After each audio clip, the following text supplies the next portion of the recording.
This podcast is brought to you by lineupmedia.fm.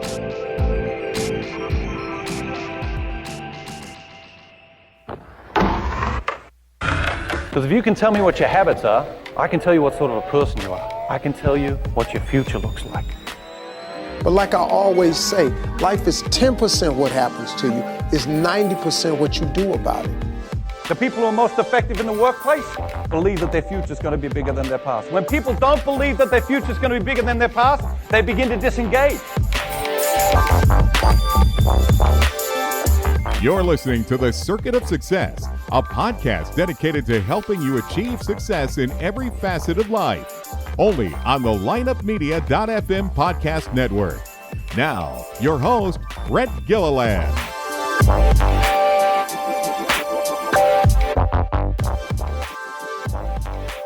Welcome to the Circuit of Success. I'm your host, Brett Gilliland. Today, I've got Jonathan Pritchard with me. Jonathan is an author, a speaker, and a trainer focusing on the power of applied psychology. I like that, man. I love talking psychology. I had a minor in psychology, so maybe we'll dust that off a little bit and we'll see where that goes. Jonathan, how's that sound? Outstanding. I love it. Awesome, man. Well, it's good to be with you today. You're coming to us from Asheville, North Carolina. I didn't know that before that, but that is very cool. You just moved there. We were just on vacation there. Awesome spot. 8,000 acres at the Biltmore Mansion?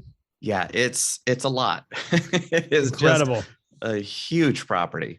Absolutely incredible. Very cool spot. You're in a good spot there in America. So glad you could be with us. So, obviously you don't just wake up and become an author, a speaker, and a trainer and have the credibility you have with all the clients that you have. So maybe give us a little lay of the land, Jonathan. What's made you the man you are today? And how did you get to where you're at today?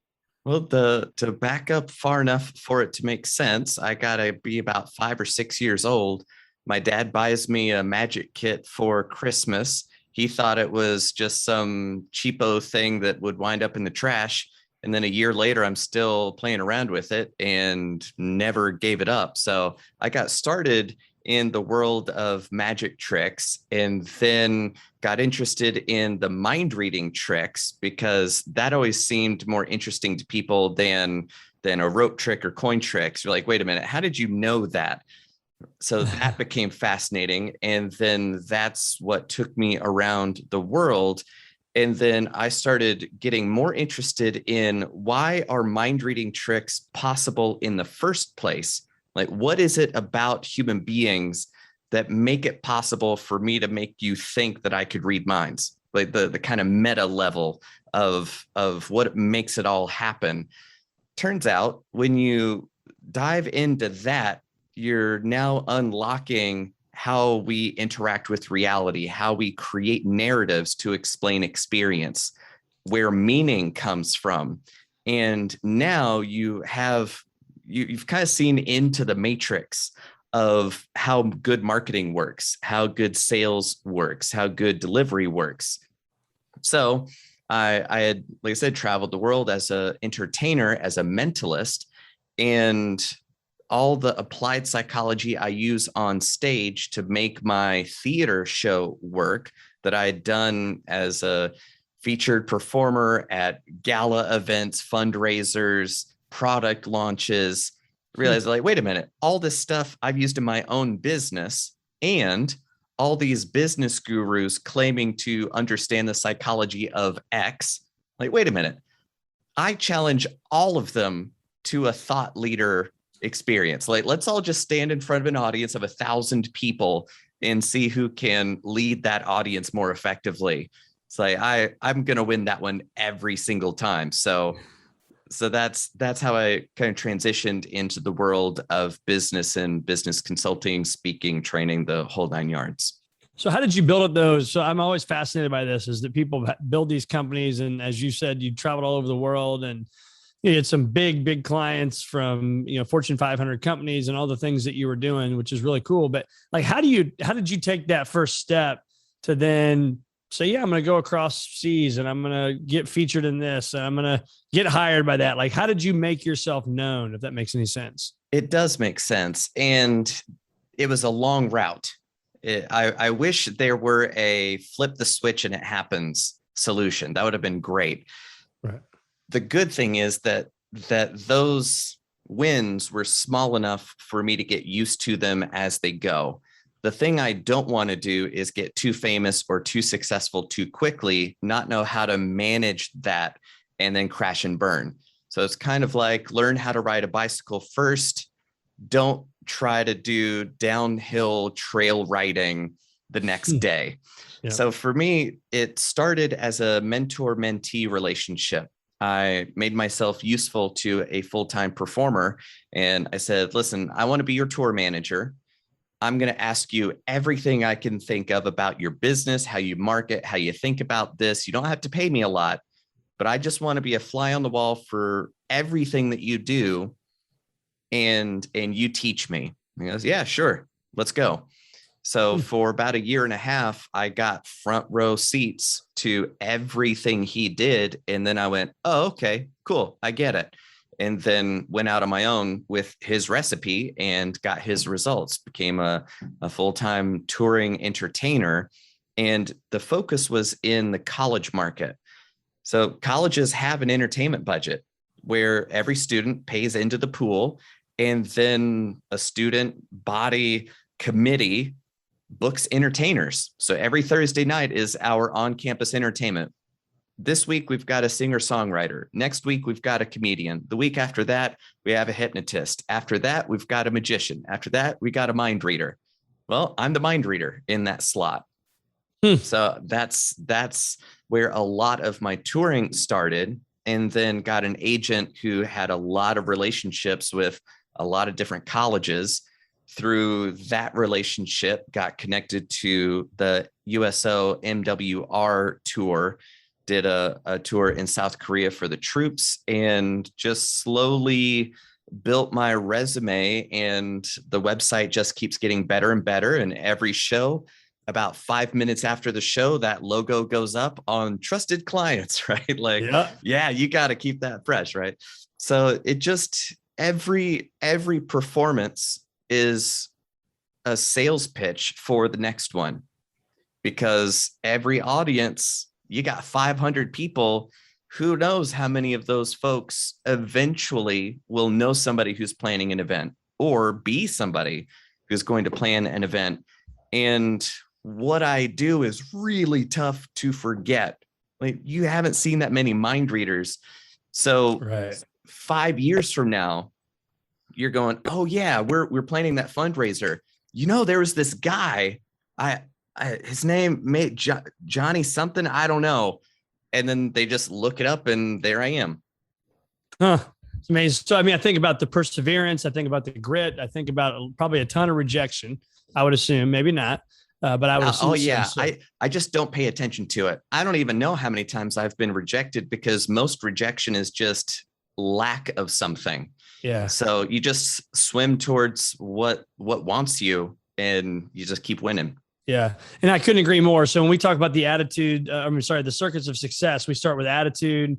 We talk about your belief system, but you can wake up and have a phenomenal attitude today, but that rejection is where, in my opinion, you got to fall back on your belief system, right? So what was that belief system for you that said, even in the times where it was tough, even in the early days, we didn't have the logos to put on your website, or maybe you didn't even have a website. What was that belief system you had in yourself, and that mission, that passion, whatever it was, that drove you to become successful?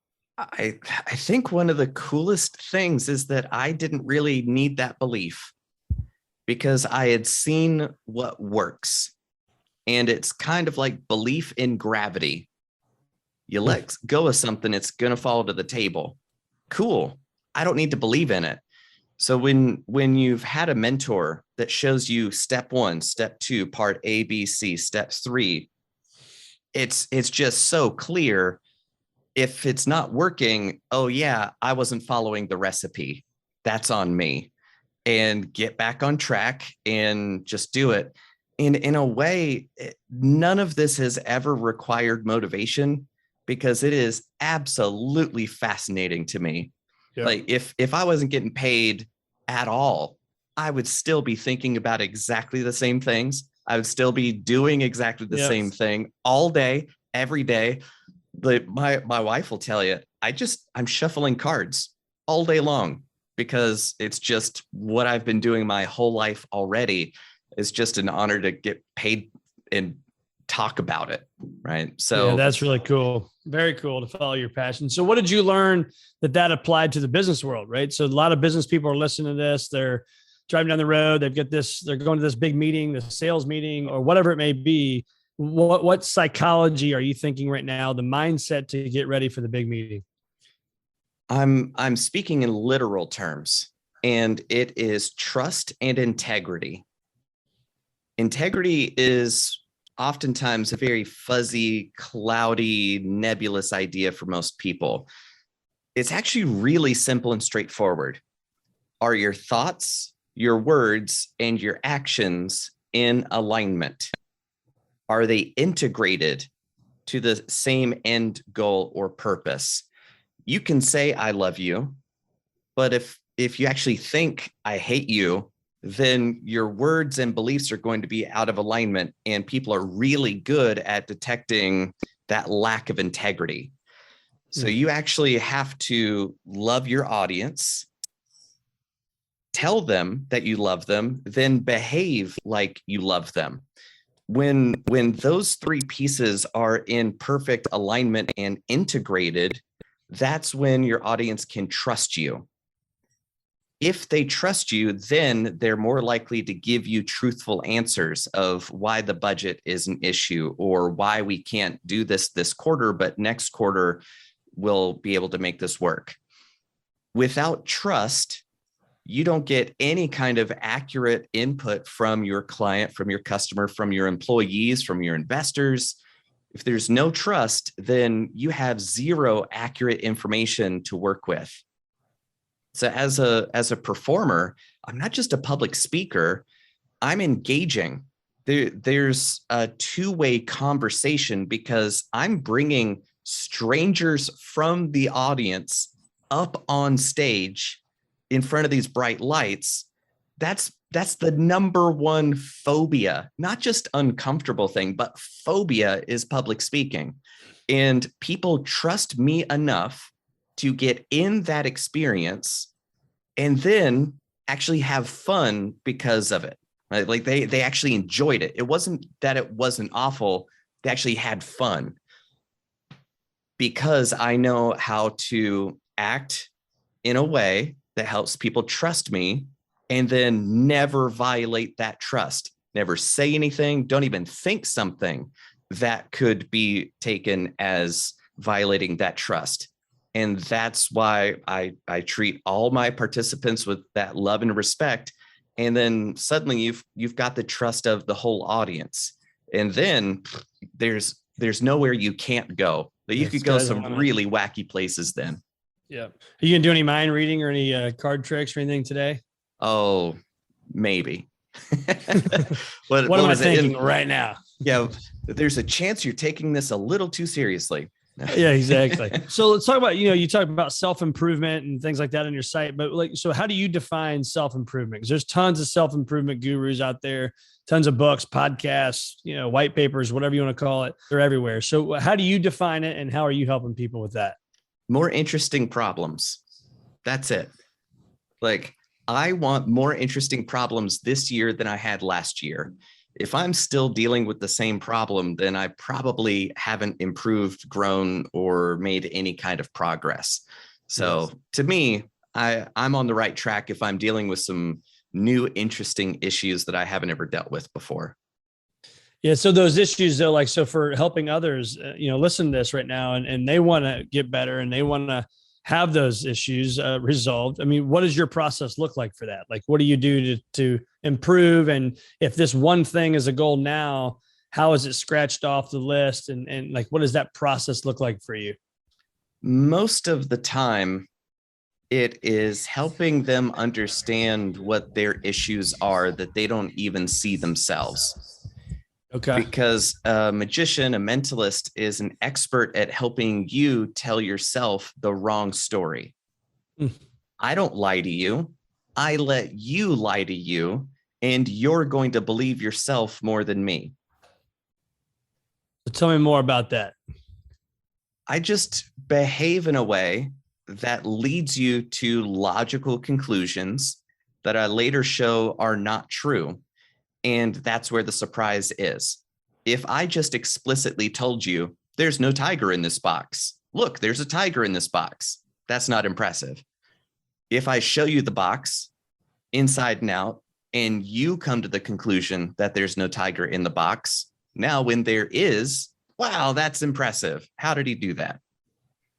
So most people have some kind of story in their head that is in no way related to reality. But the way I heard it said one time was, it's really hard to read the label from inside the bottle. So it all makes perfect sense to you because this is how you've lived your entire life. So it takes somebody from the outside to then give you a little pushback about, it's obvious that X, Y, and Z. Well, then it's my job to go, do you know that you just included X, Y, and Z? They're like, what are you talking about? I've never said X, Y, and Z at all in the first, ever. It's like, well, you just did. So it's that outside perspective of helping people be aware of, understand, and then let go of those beliefs and ideas that aren't serving them, that are probably derailing all of their efforts. But it's just so natural that they can't even imagine that it could be any other way. So that's the biggest part, is just helping people let go of what's not working will free up a lot of energy to spend on what is working. Yeah.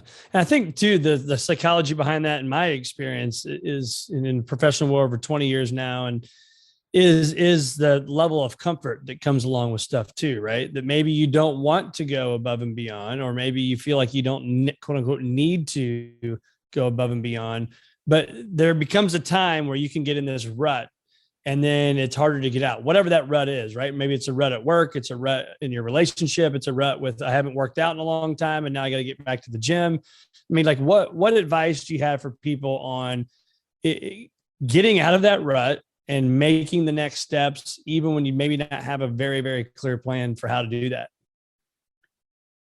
There's a dynamic that we don't really have anymore that I'm absolutely fascinated by, and that is vaudeville entertainment.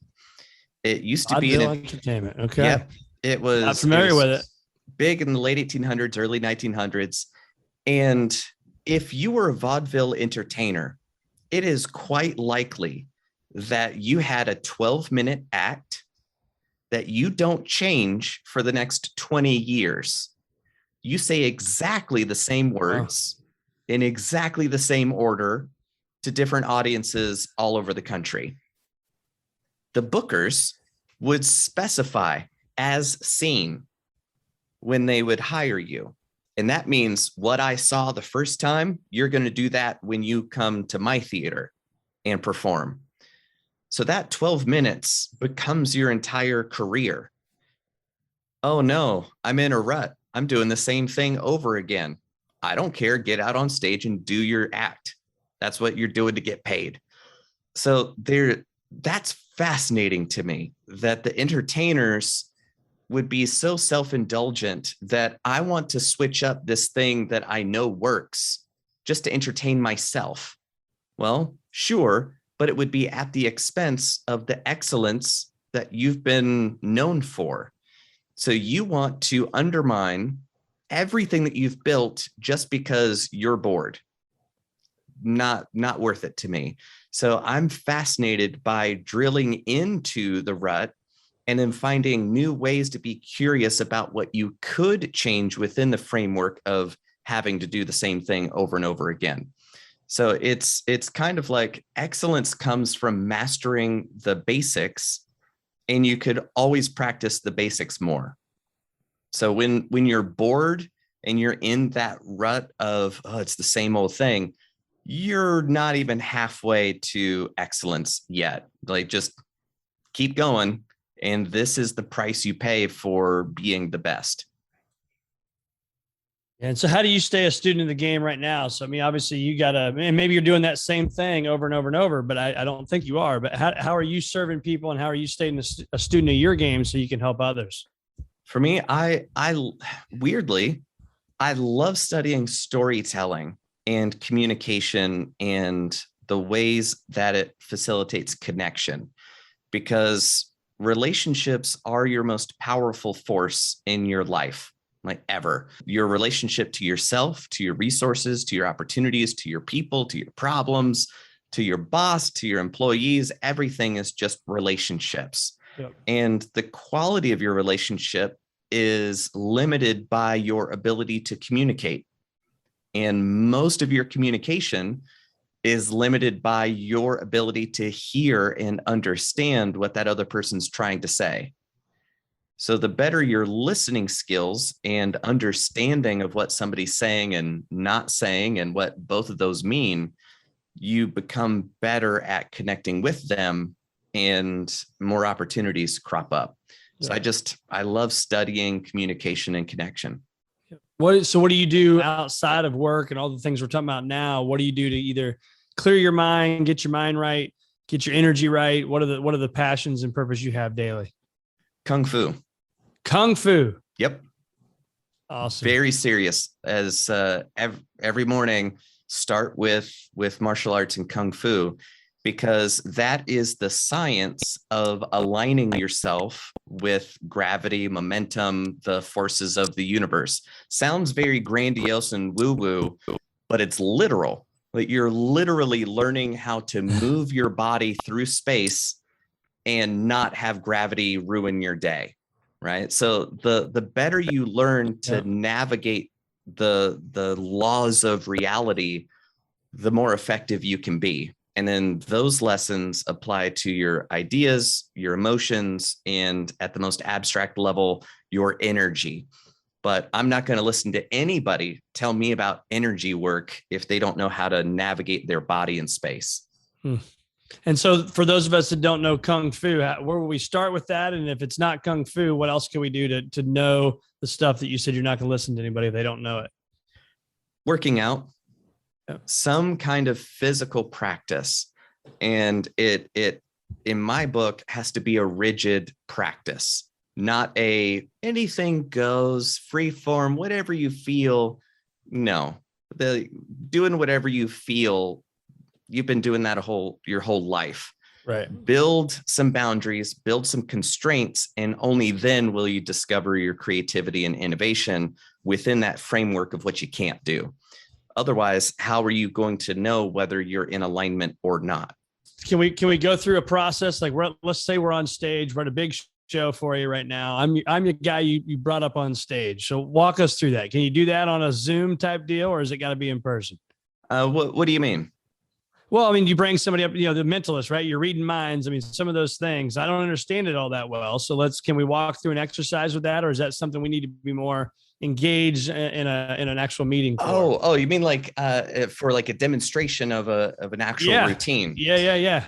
Got it. I thought about this, and here's a demonstration that you can follow along with, and anybody that's not driving can follow along with. Right. So if anybody's listening to this while driving, please don't do this.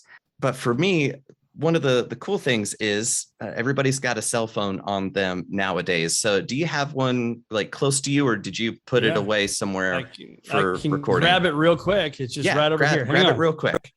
All right, I'm back. Excellent. Put it face down on your leg, on your lap or the table, whatever's convenient. Perfect. Right. Face down. So we look at our phones at least a couple hundred times every day. So at the time that we're recording this, you've probably already looked at it 100 times. And I'm really interested in the home screen. So you can have the lock screen, you unlock it, then you're at your home screen, your main one. Yep. Something that you've seen a lot today already. In your upper left-hand corner, there's a widget, an icon, a folder. There's just something in the upper left-hand corner of your home screen. And guys just aren't as good as women are at doing this exercise. So good luck. If you fail, it's okay. Right? Just so you know. I'm already going to fail. Yeah. Right. So lock it into your mind of what you think that icon is. Then in just a moment, but not yet, I'm going to count to 3, turn the phone over, light it up, unlock your phone, check, and then lock it, turn it face down again. Okay. Make sense? Makes sense. All right, here we go. 1, 2, 3. Okay. Turn it face down. Yep. Did you get it right or I wrong? did. I was right. Did. Okay, excellent. So you're in the about 60% of people that get it correct. About 40% of all my audiences miss it and miss it horribly. Okay. Here's the interesting thing to me, though, is whether you've got an Android or an iPhone, when you light up the lock screen, you're seeing exactly the same thing, which is the time. Did you see exactly what time it is? I did not. I know what you mean, but we have a security thing on our phone that it doesn't do that for work. So I don't, and that's actually new in the last like 2 weeks.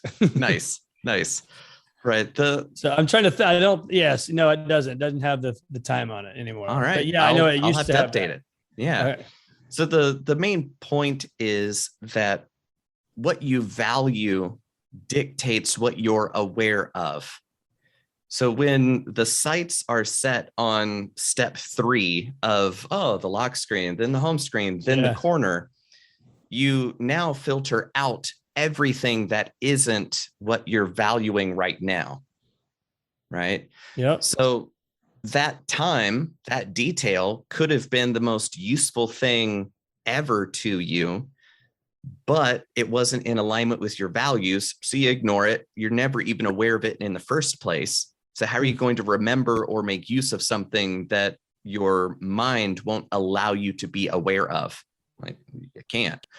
So it's just a fun little demonstration that I like to do with audiences to help them wrap their heads around, okay, this isn't just rabbits in hats. This has really terrifying implications at a life scale. Okay, where is this going to go from here?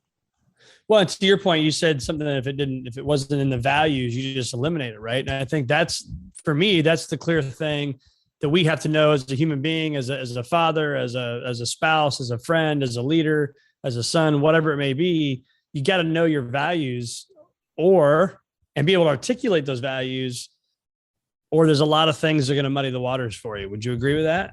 I would, and go even farther, that you can never behave out of alignment with your core values. Mm-hmm. So if I want to see what you value, I just look at what you do. I don't care what you tell me. I don't care what you've said 100 times. I'm just going to look at what you did the first time. And what you do tells me everything I need to know. And that's one of the cool insights from Kung Fu. Yeah. It's your fist that's going to hit me in the face, not what you tell me you're going to do. I just need to watch what you actually do and then respond to that. And I'll be a lot better than if I responded to what you said you were going to do. Got it. Makes a lot of sense. So where do our listeners find more of you, Jonathan? Where do you have a website that's handy? I do. The two easiest to say is elite.university. That's where all my training stuff goes, and have a community there. The $1,000,000mindreader.com is where you can find me and links to my social and all that kind of stuff. If you're on Twitter, that's where I'm most active. And if you want to know what it's like being trapped inside my head for 14 hours during a car ride, that's the place to go. You're going to let us know everything that's going on, right? Exactly. Every wacky thought gets plastered up there. There you go. Let it be known, man. Let it be known. Well, we will send more listeners your way, Jonathan. It's been awesome having you on the Circuit of Success, man. Thanks for sharing your knowledge and your wisdom, and we look forward to talking again soon. Thank you. My pleasure. It's always an honor to share my thoughts. Absolutely.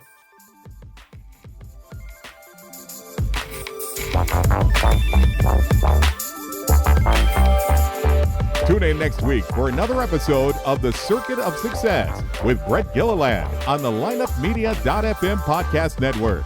Subscribe to the show on iTunes, Google Play, Stitcher, and through our website, circuitofsuccess.com. Follow us on Facebook and Twitter, and email any questions to info@circuitofsuccess.com.